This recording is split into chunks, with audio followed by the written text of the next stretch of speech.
South India shopping mall the wedding మంత్ర సరికొత్త wedding collection south India shopping mall.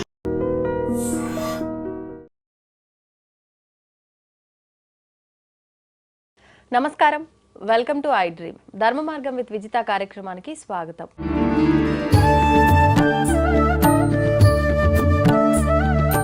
ప్రస్తుతం మనతో పాటు ఉన్నారు ప్రముఖ ఆధ్యాత్మికవేత్త, హనుమత్ మరియు శ్రీ విద్యా ఉపాసకులు, బ్రహ్మశ్రీ డాక్టర్ శివయోగి సిస్లా జయశంకర్ గారు. ఇప్పుడు గురుగారితో మాట్లాడి మరిన్ని విషయాలు తెలుసుకుందాం.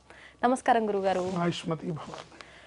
గురుగారు, ఈ మధ్య కాలంలో చాలా మందికి వివాహ సమయం అయినప్పటికీ దాటిపోయినప్పటికీ కూడా వివాహాలు అవ్వట్లేదు. మగవారైనా సరే, ఆడపిల్లలైనా సరే. ఇంకా మా పిల్లకి పెళ్లి కాదా, లేకపోతే మా అబ్బాయికి పెళ్లి కాదా, ఇట్లా ఉండిపోవాల్సిందేనా బ్రహ్మచారిగా, ఇలా బాధపడుతూ ఉంటారు చాలామంది పేరెంట్స్ కూడా. ఈ సంవత్సరంలో పెళ్లి బలం ఉంది, అవుతుంది, ఈ నెలలో అయిపోతుందంట అనుకునే లోపే ఆ మాసం కాస్త అయిపోతుంది, కానీ వీళ్ళకి మాత్రం వివాహం అవ్వదు. ఇటువంటి వారు ఏదైనా చేసుకుంటే, మంత్రం కానివ్వండి, జపం కానివ్వండి, ఆరాధన కానివ్వండి చేసుకుంటే ఉపయోగం ఉంటుందంటారా? తప్పకుండా ఉంటుందండి. ఎందుకంటే భగవంతుడిని మించిన శక్తి లేదు. భగవంతుడిని ప్రార్థించడం వల్ల, అమ్మవారిని ఆశ్రయించడం వల్ల తప్పకుండా వాళ్ళకి మేలు జరుగుతుంది. ఓన్లీ థింగ్ ఈజ్, అసలు ఇలా ఎందుకు జరుగుతుంది, పెళ్ళిళ్ళు డిలే ఎందుకు అవుతున్నాయి అంటే రకరకాల రీజన్స్ ఉంటాయి. అవునండి. సరైన వివాహ సమయం అయినప్పుడు వీళ్ళు పోస్ట్ పోన్ చేయడం, ఇది ప్రధానమైన రీజన్. ఇంకా చదువు అవ్వలేదు, ఇంకా ఉద్యోగం రాలేదు, ఇంకా సెటిల్ అవ్వలేదు, ఇంకా ఒక ఇల్లన్నా కొనుక్కోలేదు, ఇలాంటి కారణాలతో అబ్బాయిలు అమ్మాయిలు, ఇప్పుడు అమ్మాయిలేమో జాబ్ రాగానే కొన్ని రోజులు నేను నా డబ్బుతో నేను ఎంజాయ్ చేయాలి, అప్పుడే సంసారం లంకె తగిలిస్తే కష్టం అని చెప్పి వచ్చిన సంబంధాలని, తల్లిదండ్రుల మాటల్ని కొంచెం పోస్ట్ పోన్ చేస్తారు. అంతే, ఒక 2 years టైం ఇవ్వండి డాడీ, ఇప్పటి వరకు చదువు ఇప్పుడే కదా ఇప్పుడు నా డబ్బులతో ఇన్నాళ్ళు మీ డబ్బులతోని మీ మీద ఆధారపడ్డాను, ఇప్పుడు నాకు జాబ్ వచ్చింది, నేను నా ఉద్యోగం నేను చేసుకోవాలి, చేసినప్పుడు నా డబ్బులు నేను కొంత షాపింగ్ ఏదో నాకు నచ్చిన బట్టలు కొనుక్కోవడం, నచ్చిన షాపింగ్ చేయడం చేయాలి కదా. సో కొన్నాళ్ళు ఫ్రీగా ఉంటే ఒక 2 years ఆగి చేసుకుందాము అని అంట. అదే మగపిల్లాడి విషయానికి వస్తే, ఇంకా ఒక ఇల్లన్న కట్టుకోలేదు, ఇంకా సెటిల్ అవ్వలేదు, ఇంకా అని ఇట్లా ఈ రకంగా రకరకాల రీజన్స్తోని ఎప్పుడైతే వివాహ సమయం వాళ్ళకి ఆసన్నమైందో ఆ టైంని పోస్ట్ పోన్ చేయడం వల్ల కావాలి అనుకున్నప్పుడు అది జరగదు. అబ్బాయిల విషయంలో అయితే మరి ఇంకా అంటే నిన్నే మేము పోషించాల్సి వస్తుంది, ఇంకొకరు వస్తే నువ్వెక్కడ, మళ్ళీ ఇద్దరిని మేము పోషించాలనే టైప్ లో పేరెంట్స్ కూడా ఒకవేళ ఇతను కనుక ఒక స్టెప్ ముందుకేసి పర్లేదు నేను మ్యారేజ్ చేసుకుంటానంటే కనుక తల్లిదండ్రులే నివారిస్తున్నారు. అవునండి. మళ్ళీ నిన్నే పోషిస్తున్నాం, మళ్ళీ ఆ అమ్మాయిని ఎక్కడ పోషిస్తామని.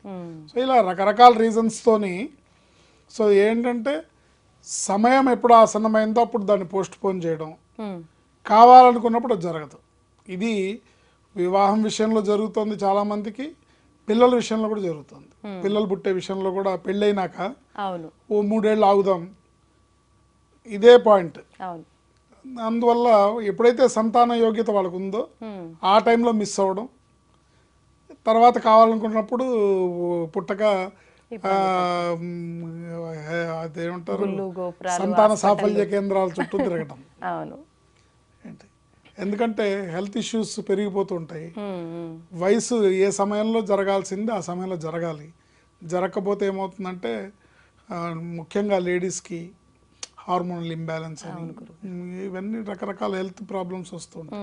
గురుగారు, ఇప్పుడు యోగ్యత అన్నారు కదా, ఈ యోగ్యత ఉన్నప్పుడు మనం లేట్ చేయడం వల్ల అవ్వట్లేదు అని చెప్పి, ఇప్పుడు ఈ యోగ్యత సమయం దాటిపోయిన తర్వాత ఒకవేళ కొంతకాలానికైనా పెళ్లి అయ్యిందే అనుకోండి, అది కరెక్ట్గా ఉంటుందంటారా? అయినా కూడా చూసుకొని చేసుకోవాలి, అన్ని రకాలుగా చూసుకొని చేసుకోవాలి. సో ఏదైనా భగవంతుడిని ఆశ్రయించి అమ్మవారిని ప్రార్థిస్తే కనుక ఒక సంబంధం వచ్చిందన్నప్పుడు అది భగవంతుడు పంపించినట్టుగా అనుకొని అన్ని రకాలుగా చెక్ చేసుకొని, ఇటు ఫ్యామిలీ బ్యాక్గ్రౌండ్ అటు ఫ్యామిలీ బ్యాక్గ్రౌండ్ అన్ని చూసుకొని చేసుకోవడం వల్ల సత్ఫలితాలు ఉంటాయి. ఏదేమైనప్పటికీ అమ్మవారి పాదాలను ఆశ్రయించడం వల్ల తప్పకుండా వీళ్ళకి మేలు జరుగుతుంది. అందుకు చక్కటి మంత్రం కూడా ఉంది. ఈ మంత్రాన్ని ఎవరైతే వివాహం అవుతున్న వాళ్ళు కానీ, వివాహం కావాలని కోరుకుంటున్న వాళ్ళు కానీ, లేదా కోరుకుంటూ మీ ప్రయత్నాలు రకరకాల ప్రయత్నాలు చేస్తూ ఉంటే ఆ ప్రయత్నాలు విజయవంతం అవక వచ్చిన సంబంధాలన్నీ తప్పిపోవటం కానీ ఆ, ఇలాంటి వాళ్ళందరికీ కూడా చక్కటి మంత్రం ఉంది. ఈ మంత్రాన్ని ప్రతిరోజు జపించి మంగళవారం శుక్రవారం నాడు కాస్త అమ్మవారికి కుంకుమ పూజ చేసుకుంటే ఓకే. మంచి ఫలితం ఉంటుంది, చక్కటి వరుడు కూడా లభిస్తాడు. అంటే వారంతో సంబంధం లేకుండా ప్రతిరోజు మంత్రం జపించాలి. ప్రతిరోజు మంత్రం జపించాలి, ఆ 2 రోజులు కుంకుమ 30 సార్లు 30 సార్లు. తగ్గకుండా. సమయం ఏమైనా చూసుకోవాలా గురుగారు? పొద్దున పూట చేసుకోవాలి, 30 సార్లకు తగ్గకుండా చేసుకోవాలి మంత్రం. ఇంకా ఎక్కువ టైం ఉంటే ఎన్నిసార్లు అధికస్య అధికం ఫలం, ఓకే. ఎన్నిసార్లు అయినా చేసుకోవచ్చు, దానికి ఏం లిమిట్ ఏం లేదు. 30 సార్లు చేసుకుంటాం కనీసం కూర్చొని అమ్మవారి విగ్రహం ముందో, అమ్మవారి ఫోటో ముందో, లలిత అమ్మవారు, దుర్గా అమ్మవారు, మీ మనసుకు నచ్చిన అమ్మవారు ఎవరైనా అమ్మవారే, అంతే, అన్ని ఆవిడ రూపాలే. అవును. సో ఆవిడ ముందు కూర్చొని ఈ మంత్రాన్ని జపించడం. మంగళవారం శుక్రవారం కాస్త కుంకుమ పూజ చేసుకొని అమ్మవారికి ఏదన్నా మధుర పదార్థం అంటే పాయసం కానీ ఓకే.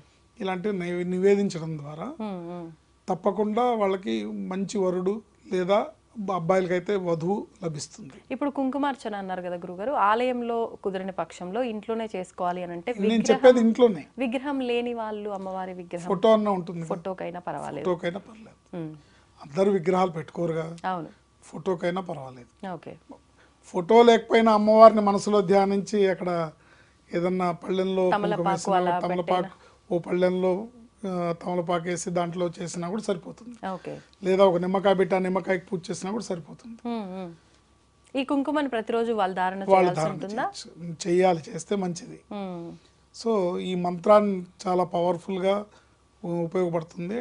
ముఖ్యంగా ఎన్ని సంబంధాలు చూసినా సెట్ అవ్వట్లేదు అనుకోవడానికి కారణం ఏంటంటే వాళ్ళకి ఆకర్షణ, అంటే వస్తున్నారండి, చూస్తున్నారు, సెట్ అవ్వట్లేదు అంటే ఆకర్షణ అనేది కావాలి అబ్బాయికైనా అమ్మాయికైనా. ఆ కళ్యాణ ఘడియలు వచ్చినప్పుడు ఆ ఆకర్షణ అనేది ఉంటుంది, ఆ ఆకర్షణ వచ్చినప్పుడు పెళ్లి సెట్ అవుతుంది.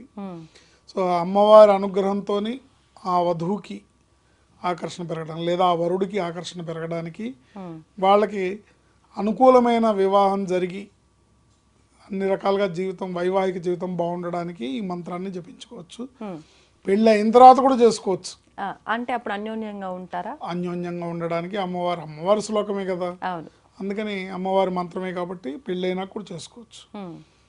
ఓం దుమ్ దుర్గాయై నమః. విదేహి దేవి కళ్యాణం విదేహి విపులాం శ్రియం. రూపం దేహి జయం దేహి యశో దేహి ద్విషోజహి. ఓం దుమ్ దుర్గాయై నమః. ఓం దుమ్ దుర్గాయ అనేది ఈ మంత్రానికి ముందు వెనక చెప్పాలన్నమాట. ఓం దుమ్ దుర్గాయే నమః. విదేహి దేవి కళ్యాణం విదేహి విపులాం శ్రియం. రూపం దేహి జయం దేహి యశో దేహి ద్విషోజహి. చక్కటి రూపాన్ని, చక్కటి యశస్సుని, చక్కటి ఆకర్షణని, చంద్రుడికి ఎంత ఆకర్షణ ఉందో అంత ఆకర్షణ ఇమ్మని అడుగుతున్నాం. వివాహంలో జయాన్ని ప్రసాదించమని అమ్మవారిని కోరుకుంటున్నాం.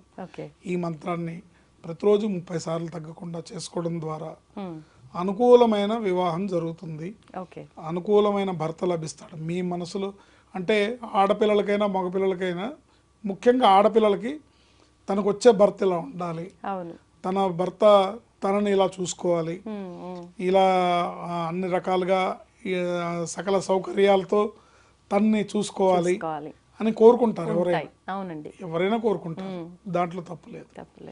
సో అలాంటి వాళ్ళు వీళ్ళకి లభించి అమ్మవారి అనుగ్రహంతో తప్పకుండా విజయవంతమైన వివాహ వ్యవస్థ వాళ్ళ కుటుంబంలో ఏర్పడుతుంది. గురుగారు, ఇప్పుడు ఈ మంత్రం చేసుకోమన్నారు కదా, ఉదయం సమయంలో చాలా మంది ఇంట్లో సమయం కుదరకపోతే ఇప్పుడు జాబ్లకి అలా వెళ్ళే వాళ్ళు వాళ్ళ అంటే జర్నీ టైంలో కూడా చేసుకోవచ్చు అంటారా? చేసుకోవచ్చు, అప్పుడు ఓన్లీ ఈ శ్లోకమే చేసుకోవాలి. దుమ్ దుర్గాయ అనేది కలపకూడదు. ఓకే. కూర్చొని కాస్త శుచి శుభ్రత చేసుకునేటప్పుడే దుమ్ దుర్గాయ నమః అనేది కలపాలి. మరి కలపకపోతే ఉంటుందా? ఉంటుంది, దేని ఫలితం దానికే ఉంటుంది. విదేహి దేవి కళ్యాణం విదేహి విపులాం శ్రియం. రూపం దేహి జయం దేహి యశో దేహి ద్విషోజహి. ఈ 2 లైన్లు ఎప్పుడైనా చదువుకోవచ్చు. ఇట్లా చేసుకోవడం ద్వారా చక్కటి అనుకూలమైన వివాహం వాళ్ళ ఇంట్లో జరుగుతుంది. ఓకే. ఆడపిల్లైనా మగపిల్లైనా ఎవరైనా చేసుకోవచ్చు. ఇప్పుడు వివాహం అయిన వాళ్ళు కూడా చేసుకుంటే అన్యోన్యంగా ఉంటారన్నారు కదా, అప్పుడు ఈ 2 మంత్రాలు కలిపే చెప్పుకోవాలంటారా? కలిపి చెప్పుకోవచ్చు. అంటే వివాహం అయినా కూడా కొన్నాళ్ళకి భార్యాభర్తల మధ్యలో ఒకవేళ మొహం మొత్తింది, బోర్ కొట్టేసింది అని వింటుంటాం కదా మాటలు. సో అలా కాకుండా వాళ్ళు నిత్యనూతనంగా ఉండడానికి ఈ మంత్రాన్ని చదువుకోవడం ద్వారా నిత్యనూతనంగా ఎప్పుడు పెళ్ళైన కొత్తలో ఎలా ఉన్నారో అన్యోన్యంగా అట్లాగే ఉండడానికి, వాళ్ళు అట్లాగే కొనసాగడానికి అమ్మవారి అనుగ్రహం పరిపూర్ణంగా లభిస్తుంది. ఓకే, సంతోషం గురుగారు. ప్రస్తుత రోజుల్లో వివాహం ఆలస్యమై చాలా మంది ఇబ్బంది పడుతున్నారు, అటువంటి వారికి ఒక మంచి ఉపాయాన్ని తెలియజేశారు. ధన్యవాదాలు. దీన్ని తవ్వండి, తవ్వుతూనే శివలింగం. సరే దాన్ని అట్లా కప్పేసేయండి, చూపించదండి. Krishna is there. మూర్తి పూజ కాదు, సాక్షాత్ బ్రజేంద్ర నందన భగవాన్ ఉన్నారు మూర్తిలో. ఏమీ ఆశించకుండా ఆరాధించే వాళ్ళు కూడా ఉన్నారా ప్రభుజీ? నిజమైన భక్తి అంటే మనకు తెలియదు కాబట్టి